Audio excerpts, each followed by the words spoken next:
napakasarap po maglingkod sa Panginoon. Siguro hindi na natin dadanasin yung pagiging martyr. Kasi sa ibang bansa talaga, dinadanas po nila ngayon yan. Kasi po ang Pilipinas ay meron tayo free will about sa religion. Amen po ba?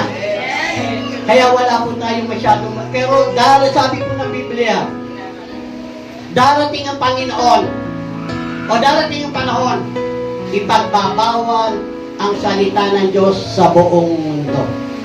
Kung sinabi ko na sa inyo, kung nanonood, nagbabasa kayo, ang reliyon ni Satanas, hindi na po nila ikinahihiya. Hindi na po nila itinatago. Actually, meron pa nga silang pare.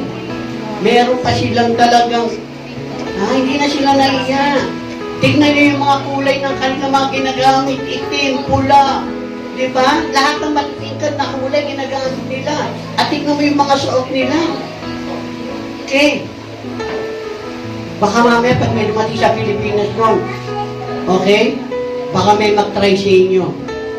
Nakakatakot, di ba? Pero mas nakakatakot sa impyerno kaysa sa langit.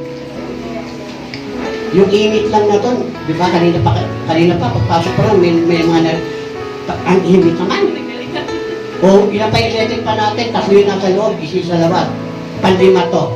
Pero ramdam pa natin itin, amen mo ba? Sa impyerno po, bawal ng electric pan doon. May hangin dito, kaya nang apoy din na lumalabas. Oh, okay? So, mahirap po.